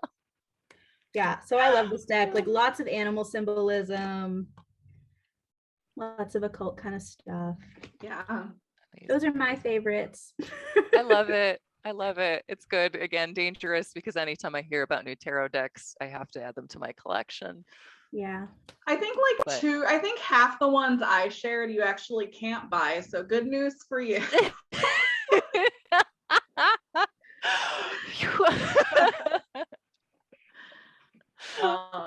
Yeah. Yeah. Oh, the numinous spirit. That one I think I got pretty quickly after Slow Holler, and that one's a single creator. I know not everyone likes collective decks because they feel like they don't feel cohesive, and I think it's fine. People can be wrong, but Cedar is just one person and made the Numinous Tarot deck, and it is also like really inclusive, but also just very gentle. And it's a deck that I feel like the creator, similar actually to Isabella's deck, where like the creator personality really comes through, where like the first time I talked to Cedar online, I was like, yep, this is the person who made this deck. Like, it was very like that. Isn't that a non-violent deck too? I think maybe pretty Cedar much. did There's a violence few, out. yeah. That's cool. Yeah. It's also shiny. Shiny things are great. Yeah. And then Cedar and I are really similar identity-wise, gender-wise, so it also just felt like a really nice deck for that. Of course. I know a disability activist who says that's her favorite deck because Yeah, of there are the actually disability figures in representation. wheelchairs and things like that. Yeah, that's so, wonderful. That's awesome. Yes. yeah. Because again, accessibility is important, representation is important, and Yeah. and I have a friend who is a disability advocate, and the amount of ableist like erasure that happens in so many communities, like that seems to be at the bottom of priorities in terms of Yeah. who gets access, who is represented. So we're talking about tarot. Are there any other systems of divination that the two of you use?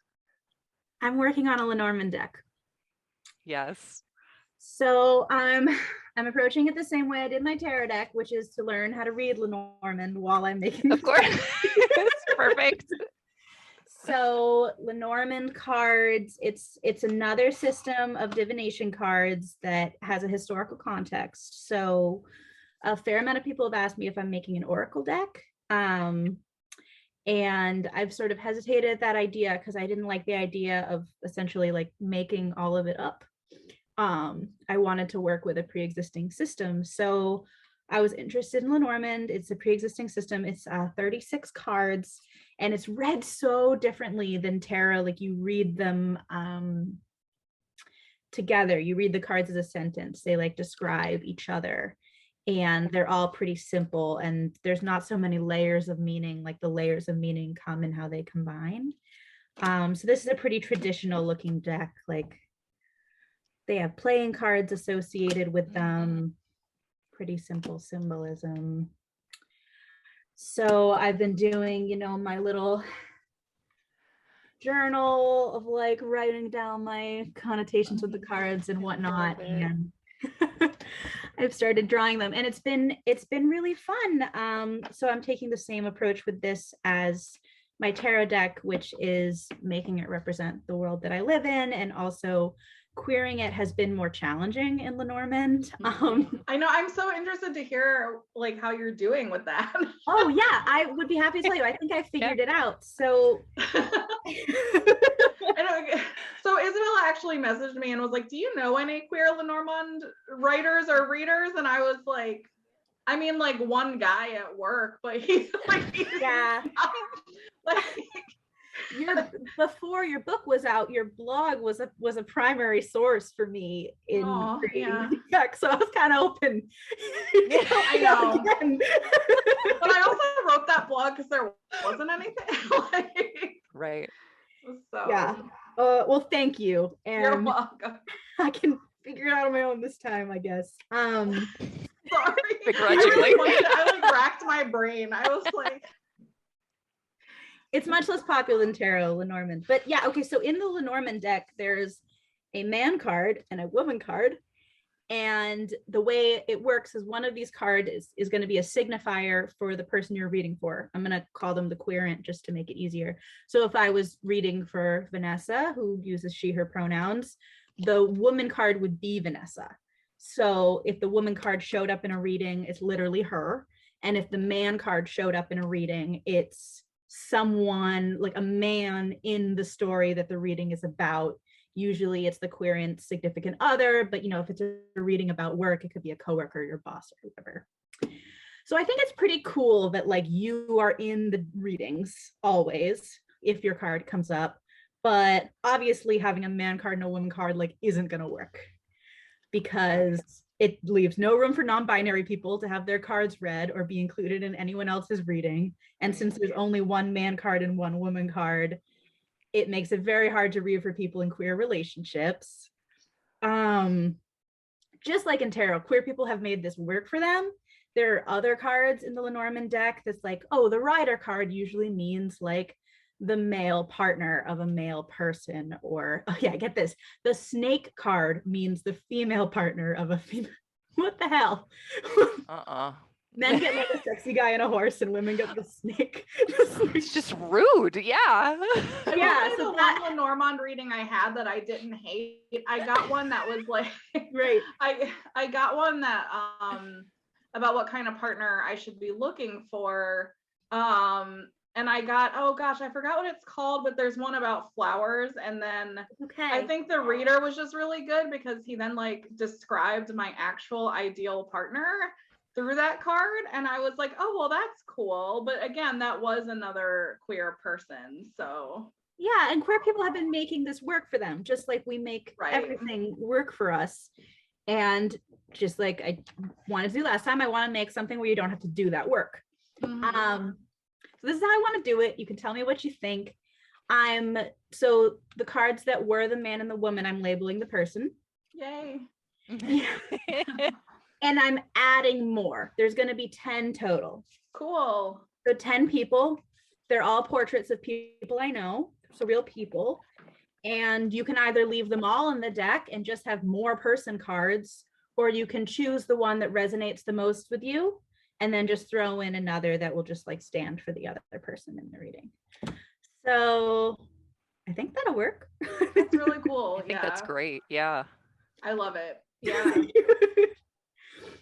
Yeah. It was hard to get there, and a few people helped me. I have a critique group for my comics, and at first I was like, I'll just have like a man card, a woman card, and a non-binary card. And then a friend of mine who's non-binary was like, no, because there's way too many ways to be non-binary. And I'm like, you're right, I gotta think of something else. And that's how we eventually got to this. So talk to your friends. Yeah. I know, I'm in an occult writers group with like unreal talented people, and the way that it has saved my butt is yeah. So that's yeah, so cool. Cards. If you want to see any of the ones I've drawn there on my Instagram, just tag This Might Hurt Lenormand. Yeah, well, they're really, I like how in the whip you talked about how like similar to queering the tarot principles, but you talked about how like this might not be negative, like it might be, but it could also be like kink affirming or something. I thought that was cool to see brought up in such a like old school style of reading. Yeah, the whip card is very much about conflict and punishment, but it also is a really sexual card and like a that's very not what I would see if I looked at that card. Like, I would just be like, oh, fun. Like, right. So I wanted to leave room for both, which it's actually really common. A lot of these cards, they have like, you know, like the ring could be marriage, or it could be anything shaped like a circle. yeah. Just to have all these different readings that are super context dependent. Yeah. Yeah. Yeah, That's the really whip is cool. a sexy card. It should be allowed to be a very sexy card. Yeah. Right. Well, again, talking about like queering things, opening up interpretations, like not just putting things in boxes and saying this is what it is. You have to follow this old interpretation that might not be relevant anymore, Right. or societally or contextually dependent. That's not mine. This is from the Seventh Sphere, Lenormand. Okay. Cool. Which is a very pretty deck, actually. Yeah. That's awesome. Yeah. Do you do any other forms of divination than tarot, Cassandra? Yeah, so I like the opposite answer to Isabella, whereas I actually really like the more so I'm not a huge oracle card user either. I do like some of them a lot, and I really love when an oracle deck creator can like put a like, okay, I can see how someone could learn these cards more easily than having to memorize. I'll like still put a system on it. And so I have a couple that I use, and then the best ones I think are rooted in like specific ideals or beliefs, or like, honestly, I think that is where novelty decks are good, because if you know the source material, then it's easy for you to pick up. So I do use some oracle cards. I'm very, very picky about that. I also do think oracle cards, especially right now, are very like love and light, and that's just not who I am or who I want to be. I need some stuff with harder messages. But what I don't know, I almost, if I'm going to use something that's not tarot, I go almost like even more esoteric with it, with one exception. And that exception is I do use pendulums, because sometimes you don't need a full reading. I just want to know if I should bother messaging this person or not. Like I don't need a whole to do about it. And I think for me, and I hesitate to say something like this because like I'm not a mental health expert, I'm just mentally ill. But sometimes if I just need to suss out like, is this intuition or is this anxiety, a pendulum is good to help me kind of figure that out. So there's that, but otherwise, like I do a lot, I don't admit this publicly a lot, but I do a lot of scrying, a lot of like smoke scrying, either from my coffee or my incense if my allergies aren't really bad, or otherwise no incense, but or like water scrying, which as watery as I am is actually a little harder for me. And then like a lot of people do candle reading, which is essentially wax scrying. And I like that approach because it gets me out of the like, sometimes even when you are writing about tarot the way that me and Isabella are, you can still get trapped into like, well, this is supposed to mean this, blah, blah, blah. Whereas when you're like intentionally kind of setting yourself at zero and watching smoke or water ripples or whatever else unfurl, you like have to get out of that. You like have to be like, okay, this is what it's doing. And if anyone's interested in that, I suggest just like picking a couple books about various kinds of symbols and just like, okay, I know I saw a maple leaf. What does that mean? I know I saw a deer, you know, whatever. But then the rest of it, I do think it is better intuitive exercise to really like, you kind of know what symbols mean, but trust that you see what you think you're seeing. I think that's such a good point. As somebody who has had anxiety most of my life, like figuring out like, because anxiety and intuition, at least for me, kind of ring very close to the same frequency. Like there's a certain like buzzing in my body, and sometimes I don't know, like oh, is this my anxiety coming through, or is this my intuition telling me I should not go and should not talk to this person, I should not go to this place, this is bad, you know? Yeah. So Well, just sometimes the answer is both when you have anxiety. Sometimes the answer is like, yep, this is your intuition telling you not to do this thing because it is bad. So of course you're going to have anxiety about it. Big moon card energy coming from right. Oh, seriously, right? So yeah, that's what I use. Some oracle, a lot of pendulum, and then just like otherwise letting my intuition do what it needs to, doing some smoke scrying, some water scrying, something like that. That's awesome. That is well, awesome. like you said, that people figured out you were psychic before you really understood you were psychic. So it's also, I suggest scrying to people who want to get in touch with their intuition. Not even necessarily because of messages you will get, but because sometimes telling people to meditate or to clear your mind is like, that's not helpful. That's not gonna tell, like, that's not anything.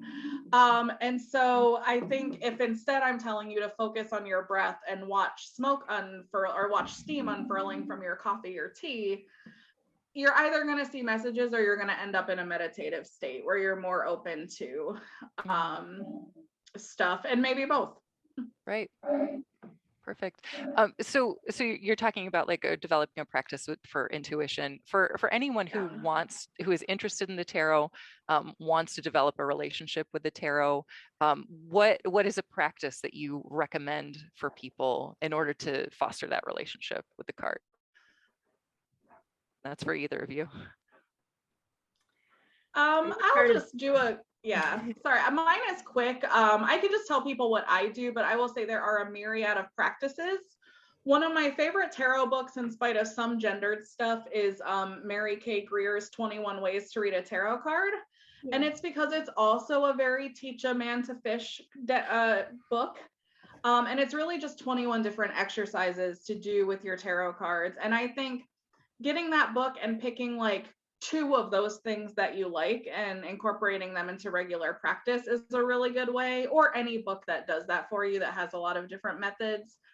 I pull a card most mornings and then use that as like a prompt or a jumping off point to do morning pages, which is important to me as a person, as an artist, as a person in sobriety, and as a person going through trauma stuff, just to kind of get everything out. Which is essentially just before I do anything else for the day, unless I woke up late like today, pulling a tarot card. And again, just letting that be the prompt or the jumping off point, journaling out what it means to me, and then going through the rest of my journaling. It was a lot easier than trying to like track a card a day and do my morning pages and do some witchcraft in the morning and I'm supposed to eat somewhere in there. Like, it's just, so I try to combine as much of that as possible right into the morning pages themselves. I like that. Yeah. I think drawing 1 card a day is a good way to get started, and you'll get a lot of repeats and whatnot. I found a lot of benefit I was fortunate enough to be invited to a tarot group that a friend of mine organized, where we would just read for each other, and it was super exhibitionist. It was awesome. Like, we would just go to her house and have some snacks and do readings for each other, and just like all watch the readings, like, ooh, like, oh, that looks bad. Incredible. Yeah. And it was really fun, and yeah, it's online now. It's still going on, and it's great. So I highly recommend making a little group like that, or at least having like one friend you can read with. There must be something online to find people like that if you don't have them in their immediate vicinity. But yeah, that was something I really liked doing, and that taught me a lot. And a lot of those people ended up editing my guidebook. That's so great. And you could always, if all else fails, try drawing every single card until it escalates into a huge project that lasts the rest of your life. That's actually an exercise in Mary K. Greer's book, though. Like, that's not a bad, it's not a bad way to learn. Even if you don't plan on publishing. I cannot draw, but I know. If I can't even think to journal, I will start by sort of like drawing the card and just making sure I get some of those symbols in that are kind of lurking in the shadows.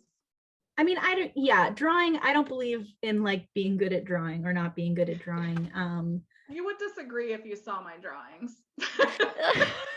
But just for example, like as I'm learning Lenormand, I'm doing tiny little drawings to show the card, and they're just like these little silhouettes. So cute. Those are so cute. Those are so cute. If you want to do an oracle deck, you should just do those little doodles as like an oracle. Like goofy, like Yes.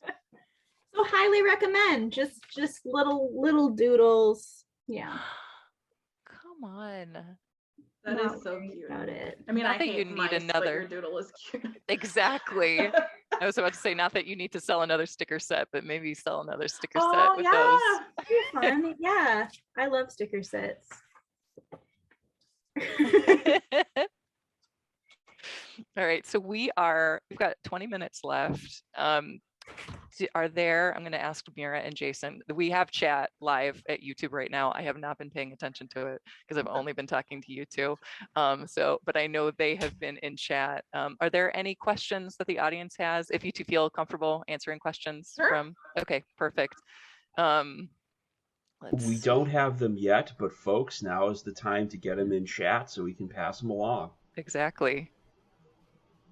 Yeah, you're talking to you've got two tarot experts and also one tarot expert and one person. Oh, hush. Isabella is gonna leave this chat needing to design stickers and calling themselves an expert and making an oracle deck of symbols. Yes, thank you. The subtle theme to some of the talks have been somebody comes on with an incredibly impressive display of knowledge and then goes, but I'm no expert, I don't know anything. So no, this is like there's so part of just my journey with myself, I've tried to stop negating that when people say it, but also, and maybe this will help you, Isabella, but my friend whose stage name is Firelight hosted a podcast roundtable with Thorn Mooney on it, who is like the smartest person about witchcraft alive anyway. And it was on expertise and what makes someone an expert. And I never considered myself an expert either. And then Thorn said, I think when you know the material well enough that you are contributing methods and systems and ways of doing it that other people are using, and you're adding on to this knowledge base, then you are an expert. And my mouth like dropped open listening. I was like, no. But I absolutely, what happened just to me right now. Yeah. So I was like, no, Isabella, you are doing that. Okay, yes, you're right. Yes, claim so it. Questions. Yeah, let's save Izzy from sort of coming to terms with being an expert in this, like, I'll take it. 12 minutes before we have to go. Right, exactly. Yes. No questions yet, but a lot of people are just like, this is amazing. Oh, thank you. Great, good. Sweet. I'm trying to think if I have any questions, but I don't know, because I'm trying to like learn tarot a little bit more and all that, but like again, oh, that's my cat. I agree that this was wonderful. It's cat time. I just have a cat, so perfect. Mine don't like Zoom. They'll like get on the table, and then when they realize that like, oh, that is people I know, but I can't actually touch them. Oh, there's a kitty friend. Okay. And there's a friend. They're both like, nah. Yeah, right. The We'll butt, just put the their cat tails butt. in our faces. Yeah, but exactly. That's how they feel. Well,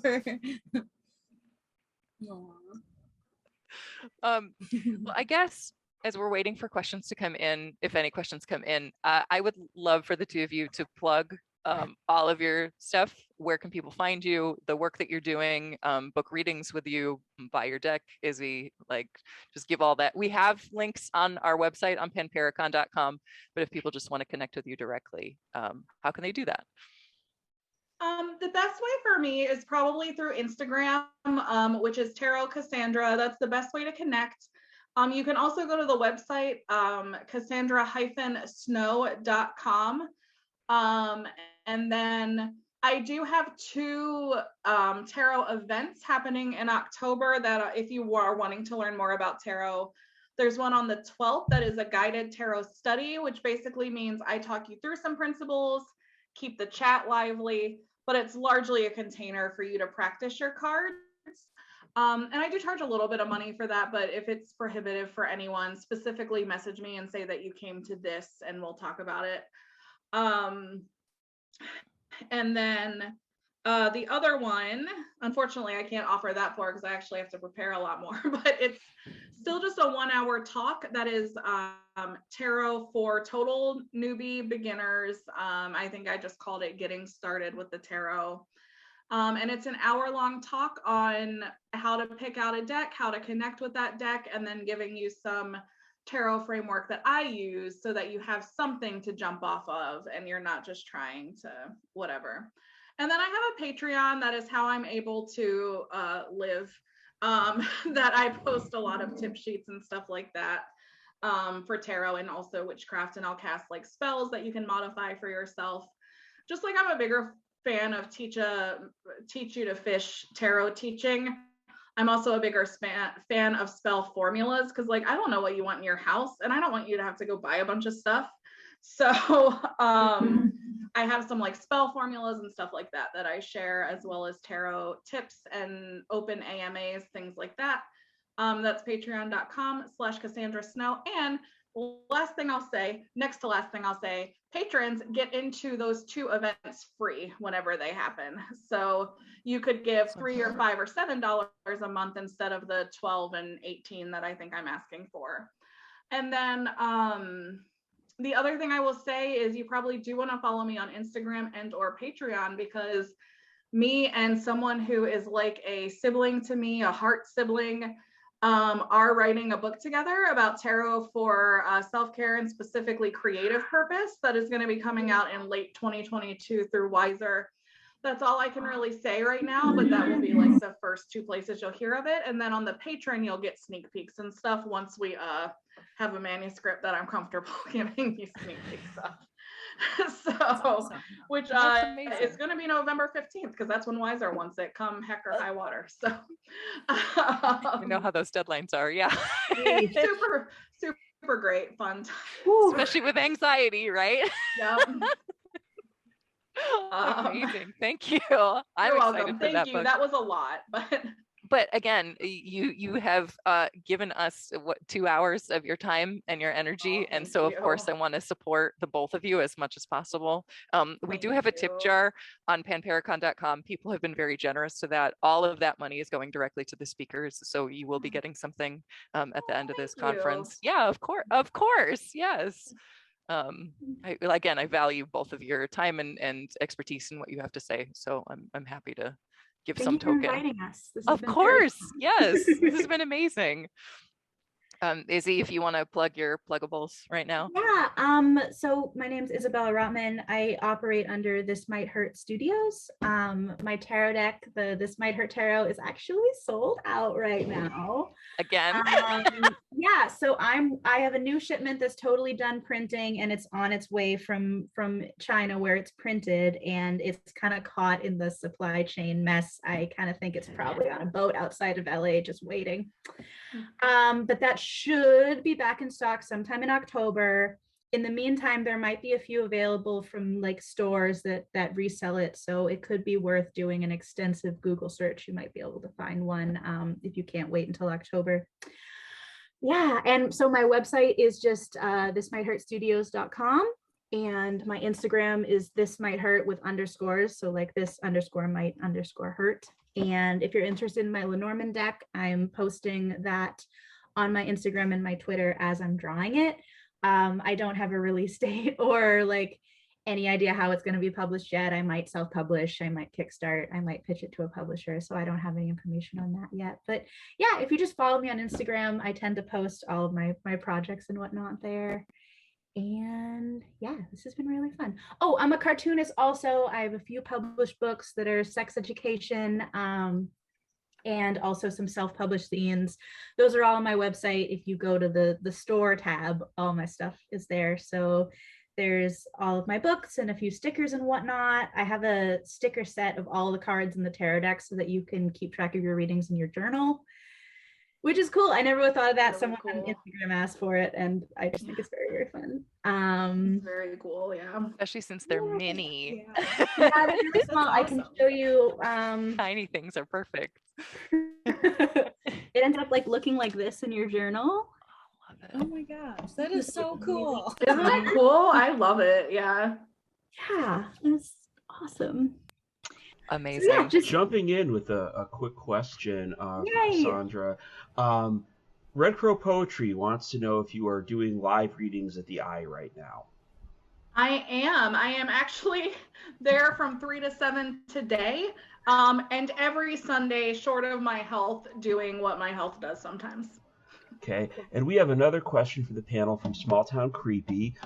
Someone who struggles, someone who has been reading tarot since 2009 but struggles with charging for readings even when they need to do it. Do you have advice? You will only feel better if you do it. Like, it is scary in the beginning. And if you have that people pleasing instinct that Vanessa said she has, that I definitely have too. Even now to this day, if someone who I look up to as much as like even say Isabella were like, oh, how much is a reading? I would be like, well, it's this much, but whatever you have is fine. Like even now, and I've been doing it professionally for like 9 years, 10 years. I don't know, what is time? But but practice is really, and practice setting your rates. And then also, like, other people will tell you if they have financial concerns. I always think, like, maybe it would be insulting to look at someone and be like, normally it's this, but whatever you have is fine. Like, they'll tell you, and then you can negotiate down if you want. But you also don't have to. You can say, this is how much it takes to sustain myself. This is how much I can't work for this long after a reading, so this makes up for that portion of the day. And then I would also say too that, tarot community is really so beautiful and so wonderful. And if you are undercharging, people are going to feel ways about it. So because it makes us all look like either we're overcharging or you're saying something about your own value, and we want you to value yourself more than that. So I say, so my tips then from that tangent would be, think about what is standard in your area and think about being a tarot community member, and then just be open to whatever a potential client wants. State your rates, but then I certainly still allow wiggle room for friends, family, patrons, and people who otherwise are struggling. And then practice makes perfect is really you're never going to feel comfortable doing it until you've just done it 100 times. The other way to get to it through, I think, if you can hop onto like an event, like if there's an art fair or something, and just put up your sign and people see that it's 10, 20, 30 bucks, whatever you charge to sit down with you, then you'll at least have experience charging something and see how much better you feel when you have that money in your hand at the end of the day. Yeah. I would say as an illustrator, like when your job is something that is other people's hobby, it can be very hard to value yourself and have other people value you too. So that's probably why you're feeling that way about charging for tarot readings, is because a lot of people do them like not as their job. Something that helped me in art was just this little book. I don't even know if I have it anymore, but it was called How to Not Always Be Working. Yes. And one of the exercises was make a list of things that are work and make a list of things that are not work. And just sort of knowing in your mind what counts as work for you is really going to help you figure out like when you're working, when you're not working, and just like how to stop working. And if doing tarot readings is on your list for what counts as work, I think that switch in mindset is going to make it a lot easier for you to be like, well, of course I should get paid for it. I'm working. And, you know, if it's on your, you know, like I garden, that's a hobby. I wouldn't get paid for it, but that's a lot of people's jobs. And that makes all the difference. Is it my job or is it my hobby?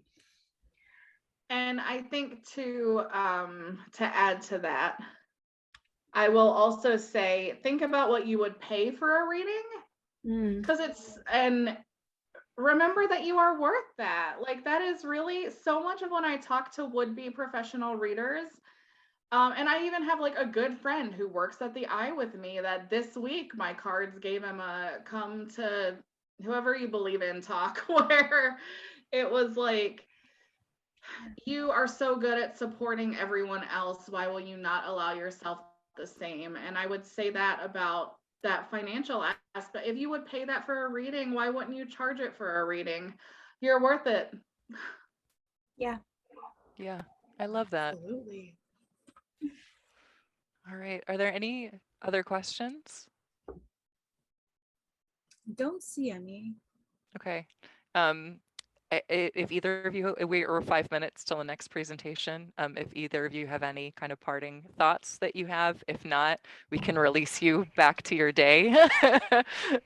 Best if I end on you're worth it. So we'll just cap it there. I think that's such an For me. exceptional message Isabella to. has more, It is. but Yeah. And we'll just thank you for this opportunity. This has been a delightful way to spend my afternoon. I am so Absolutely. thrilled that the two of you agreed to this and were willing to talk to us. And again, I love tarot and I love both of your work. So to be able to talk about both things is All like right, the that endorphin rush I needed to this morning. So thank you both. Thank you. Yeah, absolutely. And good luck with the rest of the conference. I know there's one more panel. Thank you. Yeah, there's one more Yeah. panel and then we're all just going to pass out on the floor, I think. Yes, think please so. get some rest. To still end on my cap, get some rest. You are worth it. Thank you. Yes. Four swords that. Yeah. Yes, thank you. Tarot lessons. Very cool. All right. Bye, Okay. everyone. Well, thank you both Bye. again Thank you. and have a Thank great you. day. You You as too. well. Thanks.